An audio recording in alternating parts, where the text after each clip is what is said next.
आज है 5 अगस्त 2025 दिन मंगलवार। वेलकम बैक सुप्रभात न्यूज छत्तीसगढ़। चलिए देखते हैं छत्तीसगढ़ की 25 फटाफट बड़ी खबरों को। इससे पहले न्यूज को आप कहां से देख रहे हैं कमेंट बॉक्स में हमें जरूर बताएं, साथ ही वीडियो को लाइक करें। अब 100 यूनिट तक ही मिलेगा हाफ बिजली का बिल, 400 यूनिट की लिमिट खत्म।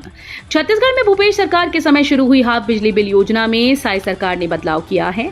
अब घरेलू उपभोक्ताओं को 400 यूनिट तक बिजली खपत पर आधा बिल चुकाना पड़ता था, लेकिन 1 अगस्त 2025 से ये सीमा घटाकर 100 यूनिट कर दी गई।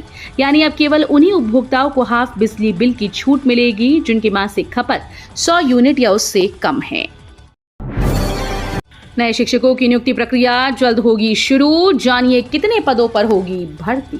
मुख्यमंत्री विष्णुदेव साय ने कहा कि राज्य में अब भी शिक्षकों की आवश्यकता बनी हुई है। इसे ध्यान में रखते हुए 5000 नए शिक्षकों की भर्ती की प्रक्रिया शीघ्र आरंभ की जाएगी। विद्यालय भवनों के रखरखाव के लिए 133 करोड़ का बजट स्वीकृत किया गया है। साथ ही छात्रावासों की स्थिति सुधारने के लिए भी ठोस कदम उठाए गए। राज्य मेला को मिलेगा नया रूप। छत्तीसगढ़ शासन के जल संसाधन विभाग के द्वारा गरियाबंद जिले के फिंगेश्वर विकासखंड स्थित प्रसिद्ध राज्य मेला के विकास हेतु 20 करोड़ 23,50,000 रुपए की द्वितीय पुनरीक्षित प्रशासकीय स्वीकृति प्रदान की। ये राशि महानदी तट पर श्रद्धालुओं की सुविधा और धार्मिक आयोजन के बेहतर प्रबंधन के लिए मंजूर की गई। झारखंड के पूर्व सीएम शिबू सोरेन के निधन पर मुख्यमंत्री विष्णुदेव साय ने जताया दुख। झामुमो संस्थापक शिबू सोरेन का सोमवार को निधन हो गया। उनके बेटे और झारखंड के मुख्यमंत्री हेमंत सोरेन ने ये जानकारी दी। 81 वर्षीय शिबू सोरेन किडनी संबंधी समस्याओं के कारण 1 महीने से अधिक समय से दिल्ली के सर गंगाराम अस्पताल में इलाज करा रहे थे। केंद्र सरकार ने 37 औषधियों के मूल्य में की 10 से 15% तक की कमी। सीएम विष्णुदेव साय ने जताया आभार। मुख्यमंत्री विष्णुदेव साय ने केंद्र सरकार द्वारा 37 आवश्यक औषधियों के मूल्य में 10 से 15% तक की कमी किए जाने के निर्णय का स्वागत करते हुए प्रधानमंत्री नरेंद्र मोदी के प्रति आभार व्यक्त किया। मुख्यमंत्री साय ने कहा कि स्वस्थ भारत ही विकसित भारत की आधारशिला है।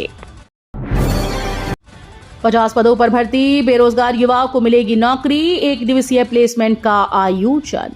छत्तीसगढ़ के कोंडागांव में 50 पदों पर भर्ती के लिए प्लेसमेंट कैंप का आयोजन किया जा रहा है। इच्छुक युवक युवतियां आवेदन कर सकते हैं।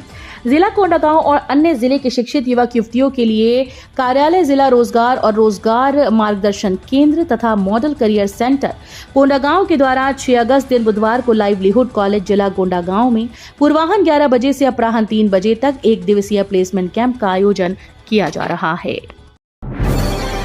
अब बस्तर में पेव्ड शोल्डर तकनीक से बनेगी 387 किलोमीटर हाई स्पीड सड़क। बस्तर को अब महानगरों जैसी सड़क सुविधाएं मिलने जा रही हैं। केंद्रीय सड़क परिवहन मंत्री नितिन गडकरी ने धमतरी से जगदलपुर सुकमा कोटा मार्ग को 4 लेन बनाने की मंजूरी दी है। इससे न केवल यात्रा सुगम होगी बल्कि लगातार हो रहे सड़क हादसों में भी कमी आएगी। कोल इंडिया पेंशनर्स को मिलेगा नया PVC medical card, digital health data भी रहेगा शामिल। छत्तीसगढ़ के विश्रामपुर में कोल इंडिया के अंतर्गत पेंशन योजना से जुड़े सभी लाभार्थियों के लिए एक अहम सूचना सामने आई। कोल मुख्यालय कोलकाता ने योजना से जुड़े सदस्यों के लिए नए पीवीसी मेडिकल कार्ड जारी करने की प्रक्रिया शुरू कर दी है। एनएचएम कर्मचारी 18 अगस्त से अनिश्चितकालीन आंदोलन पर। प्रदेश के राष्ट्रीय स्वास्थ्य मिशन के कर्मचारियों ने 18 अगस्त से अपनी 10 सूत्रीय मांगों को लेकर अनिश्चितकालीन आंदोलन करने का ऐलान किया। संगठन ने स्पष्ट किया कि यदि मांगों पर शीघ्र सकारात्मक कार्रवाई नहीं होती तो यह आंदोलन व्यापक और तीव्र रूप लेगा। छत्तीसगढ़ रेरा का फैसला, रखरखाव शुल्क और विकास लागत का भुगतान करें आवंटी। Chhattisgarh real estate regulatory authority ने एक महत्वपूर्ण निर्णय में एक आवंटी को लंबित रखरखाव शुल्क और विकास लागत प्रमोटर को भुगतान करने का आदेश दिया है।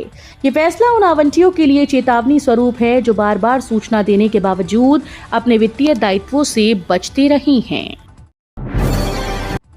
छत्तीसगढ़ के 24 जिलों में होगी जोरदार बारिश, ऑरेंज और येलो अलर्ट जारी। छत्तीसगढ़ में मानसून द्रोणिका और चक्रवाती परिसंचरण के कारण प्रदेश के उत्तरी जिलों में मध्यम से भारी बारिश हो सकती है। पिछले 2 दिनों से बलरामपुर रामानुजगंज में भारी बारिश हुई जिससे नदी नाले उफान पर हैं। इधर मौसम विभाग ने राज्य के 24 जिलों के लिए ऑरेंज और येलो अलर्ट जारी किया। एशिया कप में भारत पाक मैच पर गरमाई सियासत, भूपेश बघेल ने मोदी सरकार पर साधा निशाना। एशिया कप 2025 में भारत और पाकिस्तान के बीच होने वाले क्रिकेट मैच को लेकर देश की सियासत गर्मा गई। छत्तीसगढ़ के पूर्व मुख्यमंत्री और कांग्रेस नेता भूपेश बघेल ने केंद्र सरकार की मंशा पर सवाल उठाते हुए तीखा हमला बोला। पूर्व सीएम का यह बयान उस वक्त आया जब हाल ही में जम्मू कश्मीर के पहलगाम में हुए आतंकी हमले के बाद देश भर में गुस्सा है। ई-समन ऐप पोर्टल में कोर्ट से तत्काल मिलेगी जानकारी। सीजी पुलिस ने ली ट्रेनिंग। पुलिसिंग को आधुनिक और दक्ष बनाने के उद्देश्य से बिलासागुड़ी में ई-समन मोबाइल ऐप और पोर्टल के उपयोग के लिए 1 दिवसीय प्रशिक्षण कार्यक्रम आयोजित किया गया। कार्यक्रम में जिले के सभी थाना चौकी प्रभारियों, कोर्ट मोहर्रों और समन आरक्षकों ने भाग लिया। राजधानी में शराब की खुलेआम कालाबाजारी, पेटियों में बेच रहे शराब। प्रदेश में शराब की कालाबाजारी रोकने के लिए छत्तीसगढ़ के आबकारी विभाग ने एक व्यक्ति को एक बार में केवल 1 बोतल शराब ही बेचे जाने का नियम बनाया है। ये नियम देसी, अंग्रेजी, प्रीमियम शराब और बियर सभी पर लागू होता है। मगर शहर की शराब दुकानों से इन दिनों शराब की खुलेआम कालाबाजारी की जा रही है। राज्योत्सव पर मिलेगा नया विधानसभा भवन, 52 एकड़ में हो रहा निर्माण। प्रदेश को 1 नवंबर को राज्योत्सव के अवसर पर नया विधानसभा भवन मिलेगा। नवा रायपुर में भवन का निर्माण कार्य अंतिम चरण में है। प्रदेश की 90 सीट वाली विधानसभा में अब 200 विधायकों के लिए बैठने की जगह होगी। भविष्य की आवश्यकताओं को भांपते हुए विधानसभा भवन में बैठने की क्षमता को बढ़ा दिया गया है। छत्तीसगढ़ में मनमाना किराया वसूली पर लगेगा शिकंजा। नियम न मानने पर टूरिस्ट बसेस का परमिट होगा कैंसिल। परिवहन विभाग ने राज्य भर में टूरिस्ट परमिट की शर्तों का उल्लंघन करने वाले बस संचालकों को नोटिस जारी कर दिया है। जल्द ही उन बसेस का परमिट निरस्त किया जाएगा। राज्य में चल रही 1100 बसेस में से 600 से ज्यादा बसेस ऐसी हैं जिनके नियमित परमिट का नवीनीकरण नहीं हुआ। बिलासपुर में 21,992 राशन कार्ड संदिग्ध, खाद्य विभाग ने शुरू की जांच। राशन कार्ड सत्यापन में कई चौंकाने वाले तथ्य सामने आए। जिले में 21,992 राशन कार्ड ऐसे पाए गए जिन्हें खाद्य विभाग ने आधार केवाईसी के बाद संदिग्ध घोषित कर दिया। इसमें न सिर्फ कई कार्डधारी साल भर से राशन नहीं ले रहे, बल्कि कुछ हितग्राही ऐसे भी हैं जिनकी उम्र 100 साल से ऊपर दर्ज है। रायपुर में 2 दिन से पानी की किल्लत से जूझ रहे 10,000 से अधिक लोग। राजधानी के डगनिया पानी टंकी से पिछले 2 दिनों से पानी की सप्लाई बंद रहने के कारण 10,000 से अधिक लोग जल संकट से जूझ रहे हैं। अश्विनी नगर, लाखे नगर, सुंदर नगर, मैत्री नगर सहित वार्ड 41 और 42 के लोग शनिवार सुबह से पानी के लिए परेशान हैं। चैतन्य बघेल 14 दिन के न्यायिक रिमांड पर भेजे गए जेल। सुप्रीम कोर्ट से भी नहीं मिली राहत। छत्तीसगढ़ के बहुचर्चित शराब घोटाले में गिरफ्तार पूर्व मुख्यमंत्री भूपेश बघेल के बेटे चैतन्य बघेल को विशेष कोर्ट ने 14 दिन की न्यायिक रिमांड पर जेल भेज दिया है। इससे पहले आज उन्हें कड़ी सुरक्षा के बीच कोर्ट में पेश किया गया, जहां से अगली सुनवाई की तारीख 18 अगस्त तय की गई। ईडी ने 18 जुलाई को चैतन्य बघेल को उनके भिलाई निवास से गिरफ्तार किया था। धर्म परिवर्तन से पहले देना होगा नोटिस। छत्तीसगढ़ में धार्मिक स्वतंत्रता कानून की तैयारी।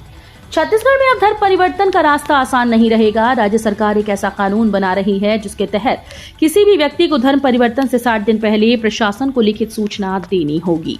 इसके साथ ही जबरन, प्रलोभन देकर या धोखे से धर्म बदलने पर कड़ी सजा और जेल का प्रावधान किया जाएगा। आकांक्षी जिला कार्यक्रम में छत्तीसगढ़ का कोंडागांव चमका। नीति आयोग से मिला गोल्ड मेडल। कोंडागांव जिले ने एक बार फिर से राष्ट्रीय पटल पर छत्तीसगढ़ का नाम रोशन किया है। नीति आयोग के द्वारा संचालित आकांक्षी जिला व विकासखंड कार्यक्रम में उत्कृष्ट प्रदर्शन के लिए कोंडागांव को गोल्ड मेडल से सम्मानित किया गया। जिले के माकड़ी विकासखंड ने सभी 6 सूचकांकों में 100% उपलब्धि दर्ज कर ये गौरव हासिल किया। छत्तीसगढ़ में गजब है जल जीवन मिशन का हाल। स्ट्रक्चर 2 साल से तैयार। भारत सरकार की महत्वाकांक्षी योजना जल जीवन मिशन के तहत छत्तीसगढ़ के दुर्ग जिले के रुदा गांव में बना टंकी का स्ट्रक्चर इन दिनों खूब चर्चा में है। टंकी का स्ट्रक्चर तैयार हो गया, लेकिन टंकी अब तक नहीं लगी। कहा जा रहा है कि ये सिर्फ तस्वीरें नहीं, बल्कि जल जीवन मिशन के तहत हो रहे काम की हकीकत है। पाकिस्तान से छत्तीसगढ़ तक फैला ड्रग्स का नेटवर्क। छत्तीसगढ़ के रायपुर पुलिस ने इंटरनेशनल ड्रग्स तस्करी के नेटवर्क को बेनकाब किया। टिकरापारा पुलिस और ACCU की टीम ने छापेमारी कर 9 ड्रग्स तस्करों को पकड़ा है। इनके पास से 412 ग्राम 87 मिलीग्राम हेरोइन जब्त की गई, जिसकी कीमत 1 करोड़ रुपए है। इंटरनेशनल ड्रग्स तस्कर पाकिस्तान से पंजाब हेरोइन लाती थी। स्कूल भवन जर्जर, पेड़ के नीचे लग रही क्लास। गरियाबंद में 20 साल पुराने भवन की नहीं हुई मरम्मत। गरियाबंद जिले के पंडरीपानी गांव में कमार और भुजिया जनजाति के बच्चों की शिक्षा व्यवस्था दयनीय स्थिति में है। 20 साल पुराने स्कूल भवन की ना तो मरम्मत हुई, ना ही नए भवन की मंजूरी मिली। जर्जर भवन के कारण बच्चों की कक्षाएं पेड़ के नीचे लगाई जाती हैं। गांव में पढ़ने योग्य 22 से अधिक बच्चे हैं, लेकिन भवन की खस्ता हालत की वजह से केवल 13 बच्चे ही स्कूल में भर्ती हुए हैं। रायपुर में बुलडोजर कार्रवाई को लेकर हंगामा, व्यापारियों का निगम प्रशासन पर पक्षपात का आरोप। राजधानी रायपुर के गोगांव क्षेत्र में अवैध कब्जों पर नगर निगम की कार्रवाई ने बड़ा विवाद खड़ा कर दिया। सोमवार को वार्ड क्रमांक 3 में नगर निगम प्रशासन ने अचानक बुलडोजर चलवाकर दर्जनों दुकानों को ढहा दिया। कार्रवाई के दौरान नाली के ऊपर बने पाटों को भी तोड़ दिया गया, जिससे स्थानीय व्यापारियों में आक्रोश फैल गया।